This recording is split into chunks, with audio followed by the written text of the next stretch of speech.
আর মানুষেরা ইয়াউমা ইযিন তুহাদ্দিসু আকবারহা, মানুষেরা দলে দলে আল্লাহর ডাকে সাড়া দিবে। জোরে বলেন ঠিক কি না? বের হয়ে আসবে দলে দলে। আমার বন্ধুগণ, কিন্তু হযরত উযাইর আলাইহিস সালামের মনের ভিতর প্রশ্ন কোনোভাবে দূর না হওয়ার কারণে আল্লাহ পাক রব্বুল আলামিন তাকে মৃত্যু দান করে দিলেন। কি দান করলেন? মৃত্যু দান করলেন। 100 বছর তাকে মৃত্যু অবস্থায় রাখলেন।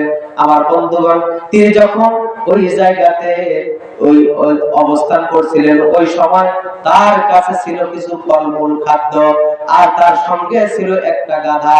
আমার বন্ধুগণ, আল্লাহ পাক রব্বুল আলামিন তার শরীরকে অক্ষত অবস্থায় রেখেছেন, আর তার সঙ্গে যে ফলমূল খাদ্যখানাগুলি ছিল সেইগুলোকে আল্লাহ অক্ষত রেখেছেন। কিন্তু আল্লাহ পাক রব্বুল আলামিন তাকে যখন 100 বছর পরে যখন তাকে তুললেন, তিনাকে জিজ্ঞাসা করলেন যে বলতো কতদিন যাবত তুমি এখানে বসে আছো? 100 বছর পরে তোলার পরেও তিনি বলতেছেন যে হয়তো একদিন অথবা কিছু সময় হবে। মানে 100 বছর কোন দিক দিয়ে চলে গেছে ওনার মনেই হচ্ছে না, মনে হচ্ছে যে একদিন অথবা অল্প কিছু সময় তাকে এখানে রাখা হয়েছে। আমার বন্ধুগণ, আল্লাহ পাক রব্বুল আলামিন বললেন যে তুমি তোমার গাধার দিকে লক্ষ্য করো। গাধার দিকে যখন লক্ষ্য করা হলো, তিনি লক্ষ্য করলেন, দেখলেন যে তার যে গাধা, এই গাধাটার শরীরের যত চামড়া মাংস কোনো কিছুর কোনো অস্তিত্ব নাই, হাড় গোড় মাটির সঙ্গে মিশে গেছে। আমার বন্ধুগণ, আল্লাহ পাক রব্বুল আলামিন তার সামনে ওই গাধাটাকে আবারও জীবিত করেছেন। জোরে বলেন সুবহানাল্লাহ। আর জানাই দিলেন যে তুমি এক নয় দুই নয় 100 বছর মৃত্যু অবস্থায় ছিলে। জোরে বলেন সুবহানাল্লাহ। আমার বন্ধুগণ, এবারে হযরত নূহ নবীর ছেলে শামকে ঈসা আলাইহিস সালাম প্রশ্ন করেছে কয়টা? এক নম্বর প্রশ্ন কি? এক নম্বর প্রশ্ন হলো তুমি কেন থরথর করে কাঁপো? আর 2 নম্বর প্রশ্ন হলো তোমার চুলদাড়ি কেন পেকে গেছে? আমার বন্ধুগণ, 3 নম্বর প্রশ্ন হলো তোমার কেন তুমি কি আবারও দুনিয়াতে আসতে চাও নাকি? এই 3টা প্রশ্ন। 1 নম্বর প্রশ্নের উত্তর আমি দেব, যেহেতু সময় সংক্ষিপ্ত। থরথর করে কেন কাঁপতেছে আমার বন্ধুগণ? জিজ্ঞাসা করার পরে হযরত নূহ নবীর ছেলে শাম বলতেছে আমি কেন থরথর করে কাঁপতেছি জানেন? যেদিন মালাকুল মউত আজরাইল আমার কাছে এসেছে, আসার পরে আমার জানটা যখন কবজ করেছে, জানটা যখন নিয়ে গেছে, তখন এই যে তার হাত রাখা হলো আমার শরীরের উপর, মনে হচ্ছে যে আমার চামড়া আমার শরীর থেকে খসে গিয়েছে। আর এত যন্ত্রণা হচ্ছিল যেন পাহাড় আমার উপর চাপায় দেওয়া হচ্ছে। আর ওই দিন থেকে শুরু করে আমার শরীরে আজও পর্যন্ত থরথর করে কাঁপতেছে। আমার বন্ধুগণ, এই মৃত্যু আমাদের সকলের আছে না নাই? সবাইকে আমাদের কবরে যেতে হবে। যদি বলেন ঠিক কিনা? 6 দিন পরে নখ খসে যাবে, 9 দিন পরে চুল।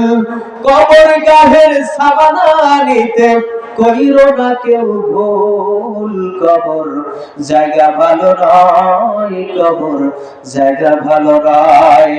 আমল দিয়ে কবর গৃহ সাজিয়ে নিতে হয়। 17 দিনে পেটে সব পোকার খাতো হবে। 60 দিন পরে গোশ থাকবে না, কঙ্কাল পরে রবে। 90 দিনে হাড়গুলো সব আলাদা হয়ে রয়। কবর জায়গা ভালো নয়, কবর জায়গা ভালো নয়। আমল দিয়ে কবর গৃহ সাজিয়ে নিতে হয়। জয় বলেন ঠিক কিনা? আমার বন্ধুগণ, যেহেতু আমাদের কবরে যেতে হবে, আল্লাহ পাক রব্বুল আলামিন বললেন আল্লাযী খালাকাল মাউতা ওয়াল হায়াতা লিয়াবলুয়াকুম আইয়ুকুম আহসানু আমালা। রব্বুল আলামিন কোরআনুল কারীমের মধ্যে সূরা মুলকের মধ্যে 2 নম্বর আয়াতের মধ্যে বলেন আমি হায়াত এবং হায়াতকে সৃষ্টি করেছি, আর মাঝখানে যে সময়টা দিয়েছি যা দেখতে চাই তোমরা কে কত বেশি আমল করতে পারো। আমার বন্ধুগণ, আমাদের প্রতিটা মুহূর্তে কাজ এবং কর্মগুলো রেকর্ড হচ্ছে। মা ইয়ালফিযু কাওলান ইল্লা লাদাইহি রাকিবুন আতীদ। প্রত্যেকটা মুহূর্তে কাজগুলো কর্মগুলো রেকর্ড হচ্ছে। আমার আপনার হাত পাও কিন্তু আমার আপনার বিরুদ্ধে সাক্ষী দিবে, যারা বলেন ঠিক কিনা। হাশরের ময়দানে আল্লাহ পাক রব্বুল আলামিন সূরা ইয়াসিনের মধ্যে বলতেছেন, আল-ইয়াউমা নাখতিমু আলা আফওয়াহিহিম ওয়া তুকাল্লিমুনা আইদিহিম ওয়া তাশহাদু আরজুলুহুম বিমা কানু